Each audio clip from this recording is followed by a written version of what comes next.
A big hello and a warm welcome to all of you amazing and beautiful people out there. Welcome to my channel.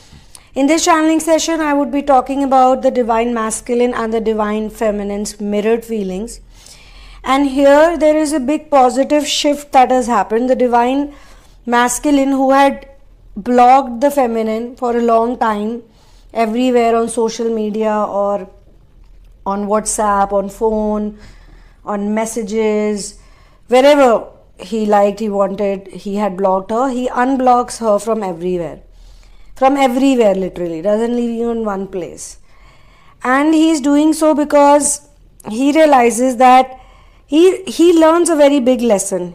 He learns a few lessons. First of all, with the karmic entanglements, he's done with the karmic connections. And he's learned one thing, that no matter what happened previously, he is thinking about previous times, no matter what had happened, she would always call me, she would always message me, she would never ignore me, or she would never make me feel very bad. Even if I would have made a mistake, she would forgive me.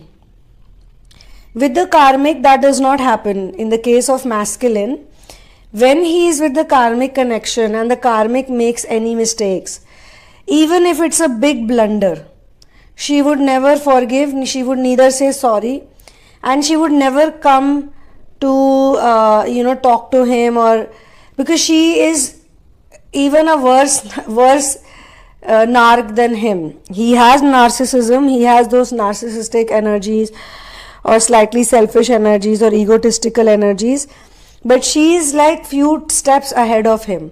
And she cannot change. The only reason why she's called karmic is because she's here to live a karmic life, a materialistic life, a body-oriented life. She's not here to live a spiritual life or be spiritually mature as well. So she cannot be spiritual or pretend to be spiritual or moralistic or loving.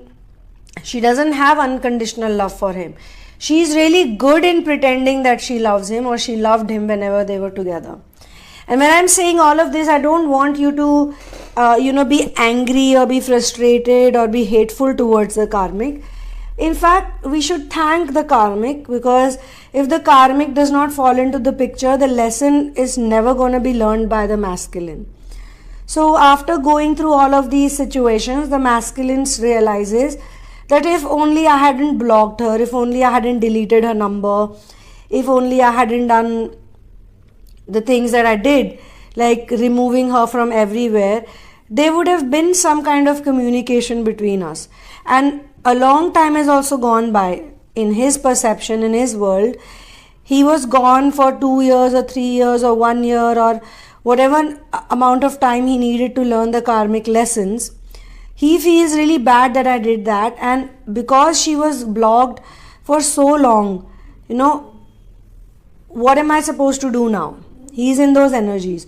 So the first thing he's going to do is he's going to unblock her. Just in case, she has not deleted my number, or just in case she's still somewhere around, or just in case, she happens to check my profile. Although he's not thinking from those perspectives, he doesn't think that she stalks him. He also unblocks her because he's become the stalker. Or we won't use the word stalking for him because he doesn't check in this case, okay? I'm not talking about every masculine, every man and woman dynamic. I'm talking about this channeling. He doesn't check her profile every day. Stalking is when you're constantly checking someone every single day, with hidden names, with hidden profiles, and you're keeping an eye on them, you're keeping a check on every move.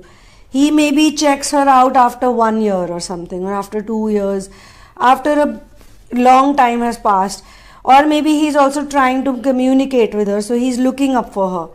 And in the meantime, when he looks up for her, he gets this perception that she is out of his reach. He cannot get back to her. It's because she's come to such a level that she will never accept a man like him anymore. Because the things he did to her, they were not very nice things.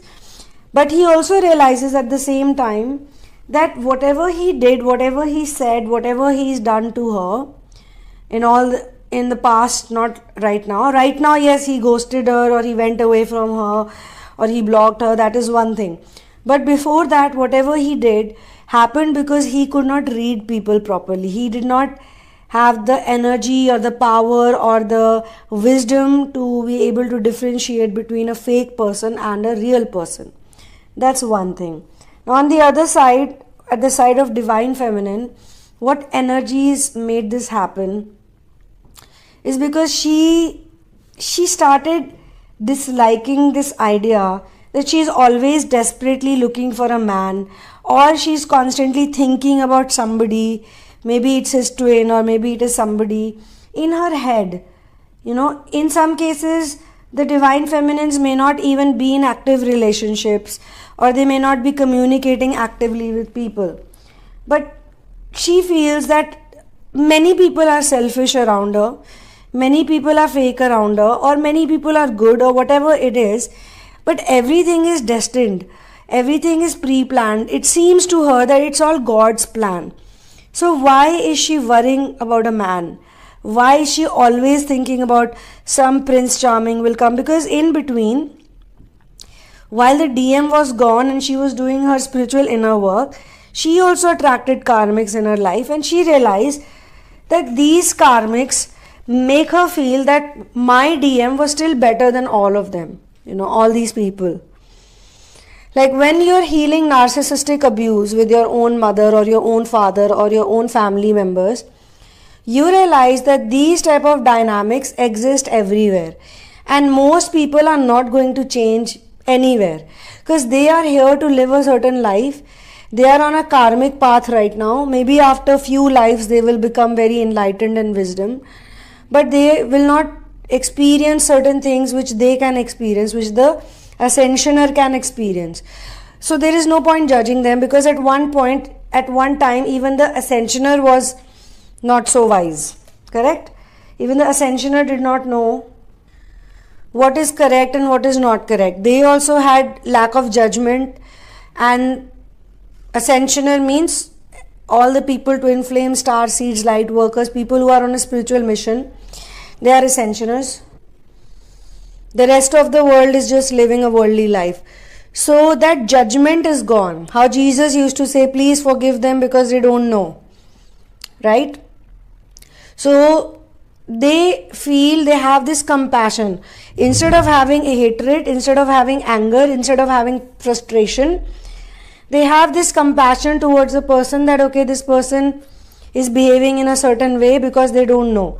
And when I speak about compassion, guys, please understand, when you learn compassion, you also learn how to treat people. You are not supposed to treat psychos and a normal person, somebody who is making a mistake, in the same breath. With psychos, you need to just ignore them, or you just need to tell them point blank in their face that I don't agree with you. You need to act it out in such a way that they learn their mistake and they know that yes, my way is not the highway. Because most psychotic people, they think my way is the highway, and most people who are in the false twin dynamic, they are going through some kind of psychotic dynamic in their lives, and many of them cannot get out. Lucky for the twin flamers, lucky for the ascensioners, lucky for the light workers, that at one point when they have attracted these type of people, they grow out of it and they stop attracting it. But a false twin will definitely attract a partner who would be toxic, because both of them will play this toxic game. Both of them have to be toxic in order to live a whole life together. That's how it works. Anyway, so here the divine feminine is thinking, because she met some karmics, and every time she met a karmic, she felt that this is going to be the one for me. Okay, because my twin is not with me, my twin has forgotten about me, ignored me, or treated me badly, he ain't coming back, or even if he comes back, I don't know what to do with him. But in the meantime, the emotions are so overpowering. Whenever they meet a karmic, the karmics would always initially make them feel that they're highly spiritual, very nice people, very compassionate, very caring. But it's only for a certain period of time. So both of them develop toleration power. Both of them develop acceptance power. And this time the DM is thinking that I'm not going to block her, or I'm not going to go away from her. If we fight, if we have some kind of misunderstanding, we have some difficulty, we have some objections, we are definitely going to give space to each other. The best way is to give space to each other so that both parties can think through the situation. But if I block her or if I delete her number, blocking, you can still unblock a person, right? And the other person will find out that yes, this person has unblocked me. But deleting someone's number, removing someone from your phone book, making them feel they're totally gone, that's not an ideal thing to do. Some people even learn it by when they're very rigid, when their ego is very high. They just don't want to forget and they want to keep running. Some cases, the other person dies. And when there is a death, when the twin flame dies, the other person's ego crumbles down fully. Then they have to do a different type of inner work, because they have to grieve, they have to forgive the twin, and they have to forgive themselves, and they have to make their life meaningful. Because I have said this in previous channeling also, I don't understand why people forget, why some twin flamers forget that they are supposed to live a mission oriented life. They are on a spiritual mission. And without having a spiritual mission, you cannot increase your energy. You cannot get into a union without having higher vibrational energy. This higher vibrational energy will only come through a spiritual mission. So once you understand that, then you will understand that your twin would be connected to you, or your twin would be very happy, or your journey would be successful only when you find out what's your mission, what's your purpose, and you live up to it every day and you are happy with that. People who find a mission, they become very independent because they learn the real thing about unconditional love. They start practicing unconditional love. In my previous channeling, which is about eating meat and sexual addictions and all those things, the volume was a little low. I'm so sorry about that, guys. If you listened to it and you felt that it wasn't very loud, that's because my mic was switched off at that time and it was a mistake that I had made. So I apologize for a few channelings where the volume would not be very high. And I hope it's fine in this one. Nevertheless, in that channeling also, I was saying the same thing, that we need to shift from lower vibrational energies.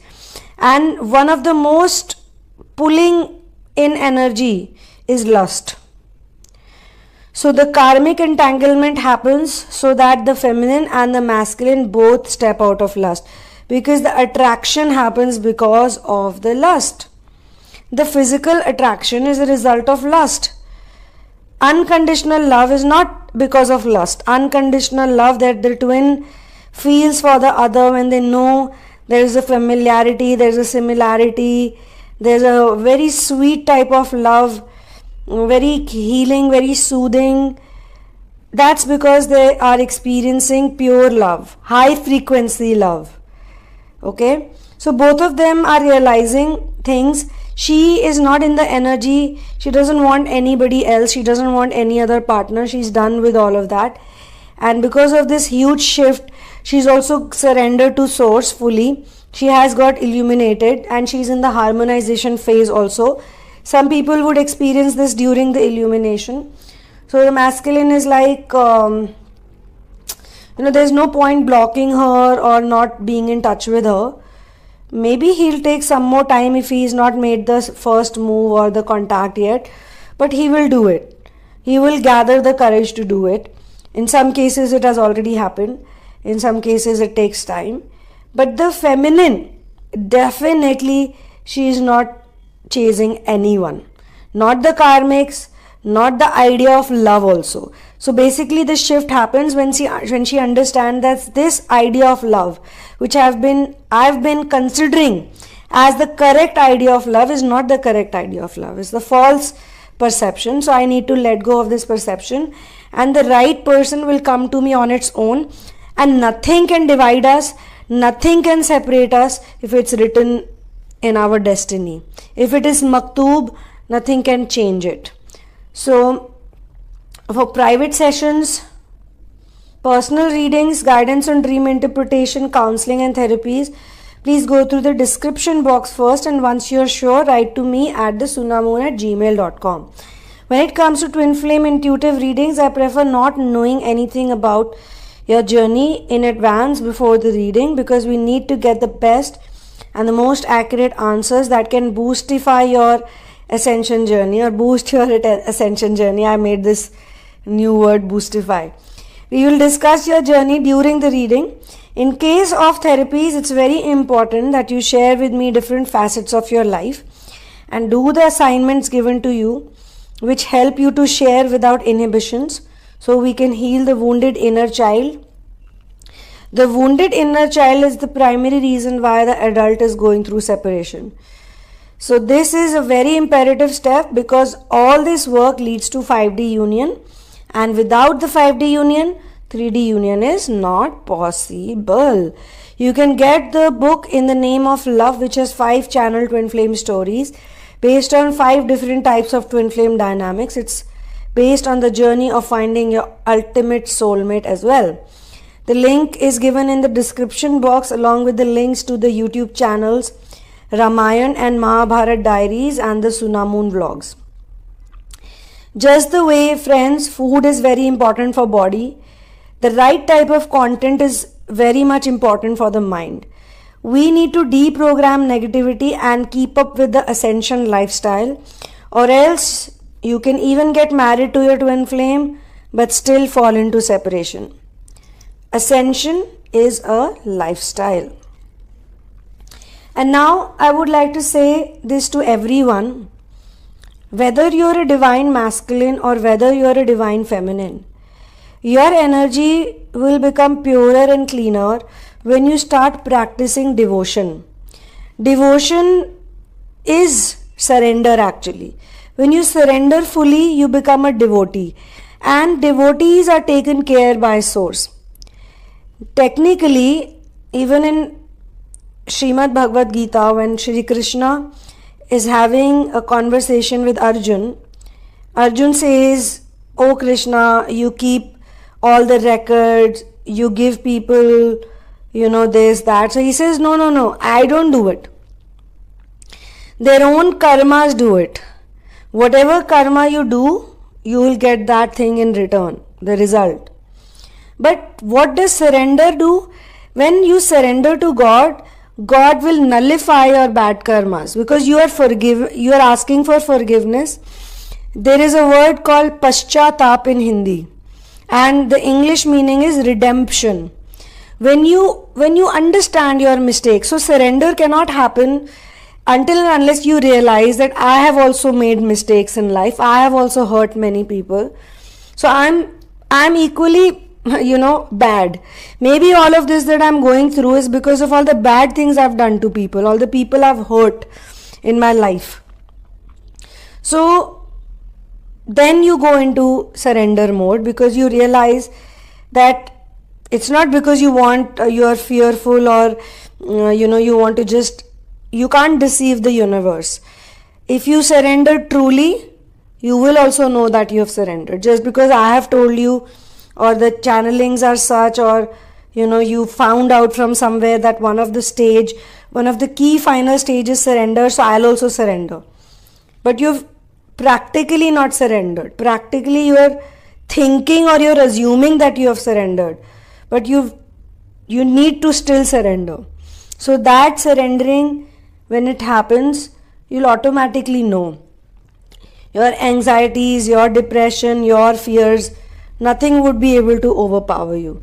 On this note, I would sign out from this channeling session. Thank you so much for being here with me. One love and peace out.